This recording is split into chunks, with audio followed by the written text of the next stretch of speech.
ఇంకా ధర్మం ఉంది, ఆ ధర్మాన్ని రక్షిస్తుంది మనని. అధర్మానికి బలం తాత్కాలికంగా ఉంటుంది. కాళీమర్దనం చేశాడు, అంతవరకు వాడిని ఎవరు ముట్టుకున్నవాడు లేరు. వాడు విషప్రయోగంతో ఆ జలం చెరువు అంతా విషమైపోయింది, గాలి నీరు విషమైపోయింది. అయినా కూడా వీడి చేతో మనందరూ చచ్చిపోతామని అనుకున్నారు ప్రజలు. గోవులు కూడా ఆ ప్రాంతానికి వెళ్ళి ఆ గాలి తగిలి చచ్చిపోయాయి.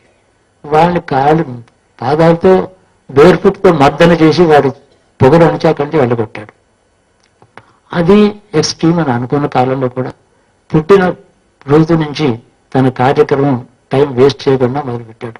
చంటి పిల్లవాడుగా ఉయ్యాల్లో పడుకుని పూతన ప్రాణం హరించాడు. పాలు తాగుతూ ఒకరోజు వేస్ట్ చేయలేదు. ఇంకా మెజారిటీ రాలేదు, ఇంకా నేను స్కూల్కి వెళ్ళాలి, చాలా ట్రైనింగ్ కావాలి, ఏ మాట అనలేదు. మనం అయితే ఆర్మీలో చేరాలి, ట్రైనింగ్ కావాలి, కమిషన్ కావాలి, ఇవన్నీ ఏమీ లేదు. అసలు పుట్టగానే మొదలుపెట్టాడు కార్యక్రమం. గోవుల్లో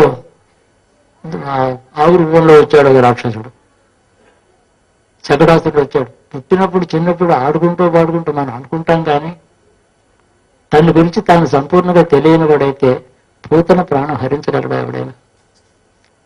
అక్కడి నుంచి తన కార్యక్రమం ఒక రోజు వేస్ట్ కాకుండా 120 సంవత్సరాలు 80 సంవత్సరం వరకు అన్ని పూర్తి చేసుకున్నాడు, కూర్చున్నాడు. చివరి అధ్యాయం తన జీవితంలో మహాభారతం. 5102 సంవత్సరాలు అయిపోయింది.